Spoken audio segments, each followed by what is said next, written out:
Bonjour à toutes et à tous, très content évidemment de vous retrouver pour ce 5e déjà Quick and Dirty.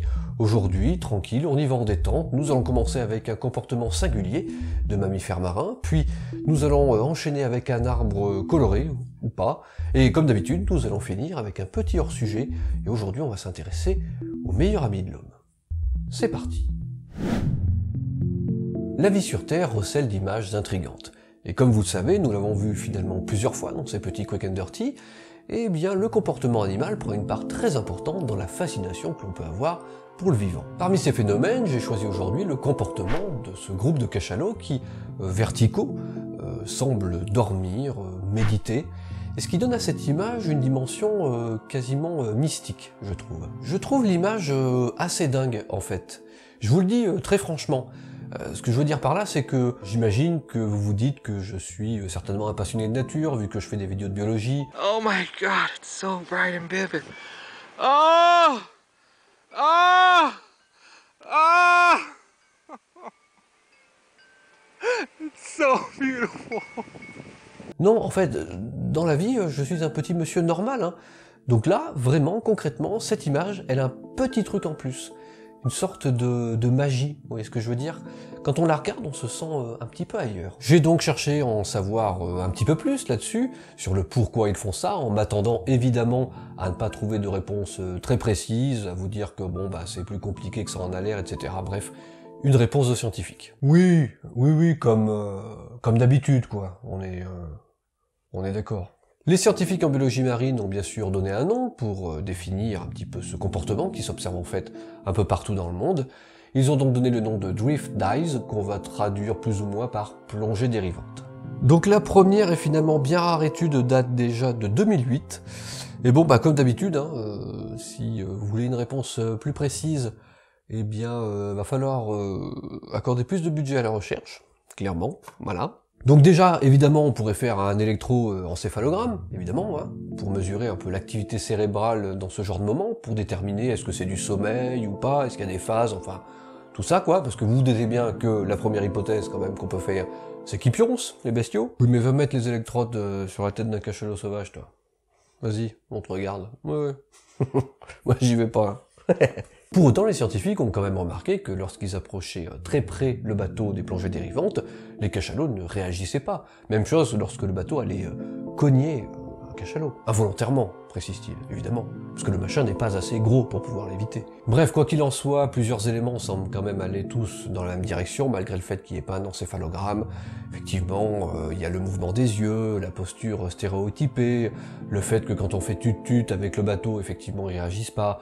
Évidemment, vous y attendiez, il y a de fortes chances qu'ils soient en train de dormir, tout simplement. Mais bon, si vous voulez, bah, c'est toujours pareil, les certitudes, les preuves scientifiques, bah, ça se vérifie, voilà. Les cétacés peuvent avoir un sommeil dit uni-hémisphérique. Autrement dit, il y a une moitié du cerveau qui se repose, pendant qu'on peut continuer à faire sa popote tranquillement, comme par exemple avoir des interactions sociales avec les fameux tiltis, je pense que ce sont, vous l'avez déjà entendu. Mais l'activité pendant les drift dives, elle est moindre que ce qu'on observe dans les sommeils uni-hémisphériques. Donc peut-être qu'il pourrait s'agir d'un sommeil plus efficace, peut-être bi-hémisphérique du coup. Mais le souci c'est que c'est très rarement observé chez les cétacés qui sont en captivité, mais après tout, pourquoi pas chez les sauvages. Donc comme souvent il reste des questions malheureusement sans réponse, peut-être que plus tard nous en saurons un peu plus et que cela fera l'objet d'un prochain Quick and Dirty, pourquoi pas, c'est une idée. En attendant, je pense qu'il faut savoir l'accepter comme à chacun de ces épisodes, et que oui, je n'en démords pas, tant que la science n'a pas tout élucidé, eh bien la vie reste encore un petit peu mystérieuse.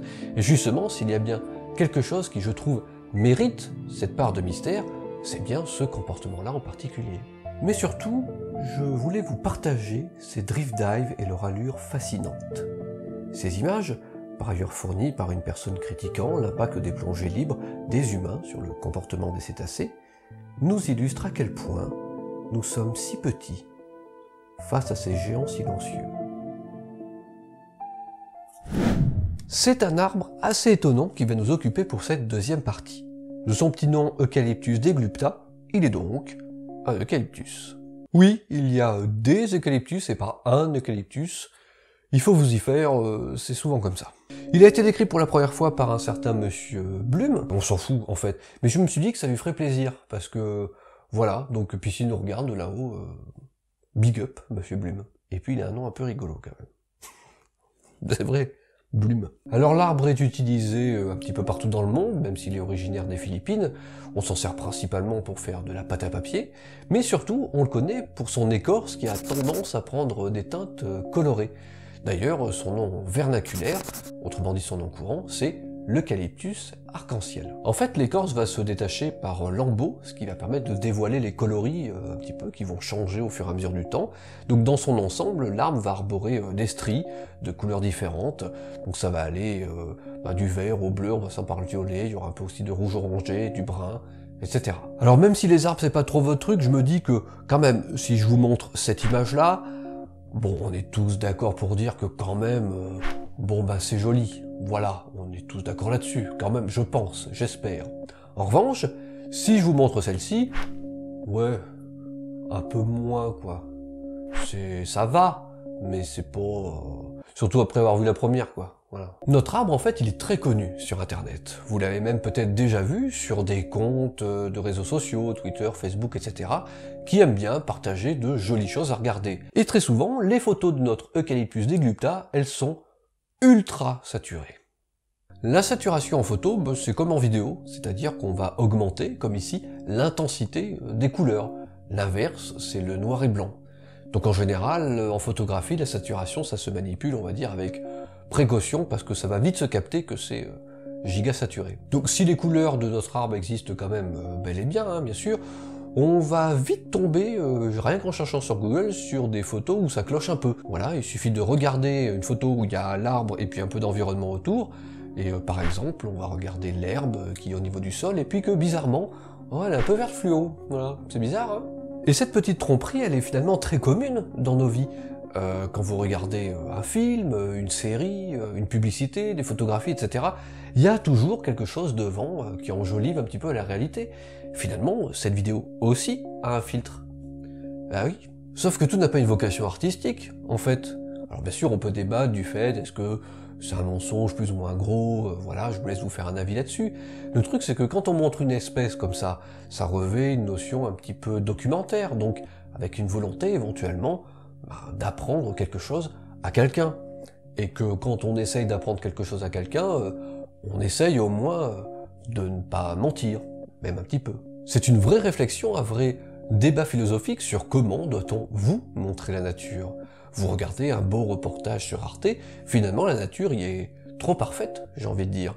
Alors on peut bien sûr trouver un intérêt à ce que la nature dispose d'une certaine aura, mais je pense aussi qu'on peut trouver beaucoup d'intérêt à vous montrer les choses telles qu'elles sont finalement. Et que la véritable beauté de la nature, c'est finalement peut-être tout simplement de l'accepter telle qu'elle est.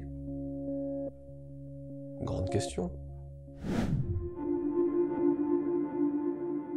C'est une très belle image, je trouve, pour terminer ce Quick and Dirty. Alors l'image a pas mal tourné il y a 2 ans, donc ce qu'elle nous montre en fait, c'est une personne qui est atteinte d'autisme et qui est en train de faire une crise d'angoisse. Et là on voit que son chien en fait réagit pour venir lui grimper un peu dessus, pour empêcher qu'elle se frappe et aussi avoir une action que je qualifierais d'apaisante. Ces toutous sont des chiens d'assistance d'autisme, ils sont donc dressés pour aider dans leur vie quotidienne les personnes souffrant de ce qu'on appelle le TSA, à savoir le trouble du spectre autistique. Donc spectre, c'est pas du tout le fantôme, en fait c'est une gamme de manifestations de l'autisme. Il va y avoir toute une palette de manifestations, il y a des gens qui vont être tout à fait autonomes, là où d'autres auront besoin d'aide tout au long de leur quotidien. Putain, j'y crois pas de ce que je suis en train de faire pour vous expliquer un truc. Ouh, ouh, ouh. Oui, j'en profite, d'accord. C'est quand même pas si souvent. Alors je prendrai pas trop le risque de parler davantage d'autisme parce que pour l'instant je trouve pour ma part en tout cas le sujet très complexe. Donc s'il y a des experts parmi vous, surtout n'hésitez pas à en parler dans les commentaires. C'est fait pour ça. Nous, on va revenir à notre chien d'assistance. Les chiens d'assistance d'autisme ont pour fonction principale d'assurer la sécurité de la personne autiste, pour les enfants notamment qui vont être reliés en extérieur à une corde au chien, ça va éviter que l'enfant traverse la route à un moment inadéquat ou ne s'éloigne de trop, par exemple. Et puis la nuit aussi, il peut y avoir un enjeu pour les parents qui seront prévenus par le chien si l'enfant a un comportement dangereux, par exemple se mettre à quitter sa chambre, etc. Et puis c'est sympa d'avoir un chien. L'autisme se manifeste notamment sur la vie sociale et la difficulté à communiquer. Il est suggéré que le chien aiderait pour l'éveil, pour se lier à un être vivant. C'est intéressant parce que ça pourrait permettre aux personnes qui sont dotées de ce trouble, justement, de plus tard réussir un peu plus facilement à communiquer avec les autres humains, par exemple. Mais, attention, parce qu'il faut quand même s'intéresser un peu à l'efficacité de la chose. On est d'accord qu'on parle de personnes qui sont touchées par le TSA. Donc l'idée, c'est quand même de les aider. Donc pour ça, il faut que ça marche. Et puis, vous savez, le dressage d'un chien comme ça a un coût quand même très important, c'est long, etc. Donc, quitte à le faire, autant que ça serve à quelque chose. Alors déjà, les témoignages sont plutôt positifs, hein, notamment de la part des parents, qui sont quand même pas mal soulagés d'avoir Médor à la maison qui veille sur l'enfant, notamment pendant la nuit, et c'est vrai que c'est un confort de vie, il faut y penser un peu aussi, c'est pas rien. Mais les liens entre le comportement de l'enfant autiste avec la présence d'un chien, c'est encore relativement à déterminer, il n'y a pas de certitude. Alors bien sûr, il y a quelques indices positifs qui sont apparus, et tant mieux, ce qui permet quand même de continuer à chercher, mais il va falloir attendre un peu avant de pouvoir dire oui, c'est bien, faisons-le. Et puis vous savez, c'est du boulot de s'occuper d'un enfant autiste comme ça, cet animal qui est toujours sur le qui-vive, à surveiller l'enfant, au risque de se négliger lui-même et de pas aller dans le jardin pour faire sa crotte et puis sa petite pissouille. Alors oui, ça a l'air rigolo comme ça, sauf que quand ça arrive, c'est que ça va pas du tout. Et puis, on peut aller plus loin encore. Vous savez, ça fait possiblement plus de 15 000 ans que le loup et l'homme se sont rapprochés et vivent une belle histoire interespèce. 15 000 ans. Vous vous rendez compte? Alors il s'en est passé des choses en 15 000 ans, et même l'histoire est possiblement plus ancienne que ça, puisque pas mal de scientifiques parlent plutôt de 30 000 ans. Et à vrai dire, tout n'est pas reluisant là-dedans, puisque l'humain, plus récemment, vous le savez, a sélectionné les chiens pour un tas de raisons, pour faire joli, pour la capacité d'obéissance, la capacité à chasser, ou encore pour sa sympathie envers les humains. Il faut reconnaître que il y a quand même un truc qui cloche quand on se dit qu'on est passé du loup à ce genre de petites choses-là. Voilà.